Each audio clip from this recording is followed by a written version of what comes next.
Bonjour, voici l'analyse technique du CAC 40 pour le 26 janvier 2010. Donc aujourd'hui encore, nous avons ouvert sur un gap baissier. Donc je rappelle ce qu'est un gap. Nous avons ouvert à une valeur qui laisse un trou de cotation entre le plus bas de la veille et l'ouverture. Ce gap a été comblé en séance, ce qui implique donc encore une fois, comme le dernier jour, un affaiblissement du mouvement baissier.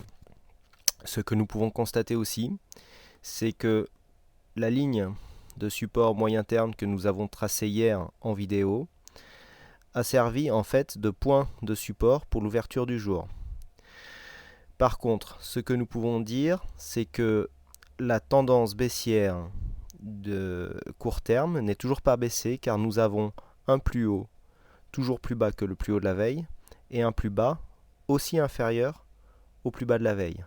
Donc malgré l'avalement du jour, je rappelle ce qu'est un avalement, nous avons une ouverture, enfin le corps en fait du chandelier du jour englobe en totalité le corps du chandelier de la veille, ce qui implique généralement un signal de force qui est donné par la couleur de la bougie. Comme la bougie est verte, c'est donc un signal haussier. Toutefois, malgré l'explication que je vous ai donnée tout à l'heure sur la tendance, ce signal haussier manque quand même de puissance.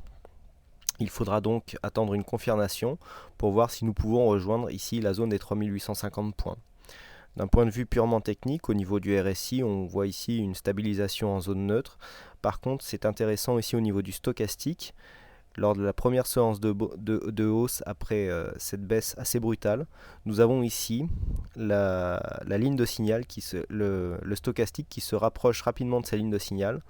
Si elle venait à se croiser, cela donnerait un signal haussier assez intéressant car il se situe ici en zone de survente.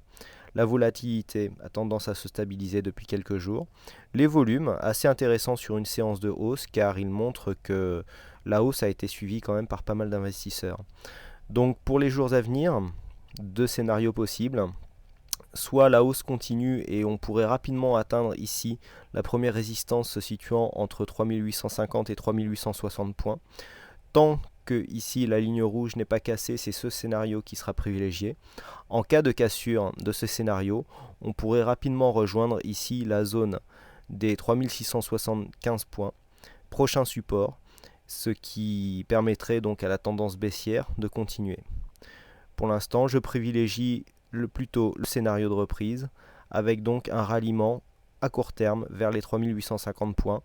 On verra ensuite pour la suite de la tendance. Merci pour votre attention, à bientôt.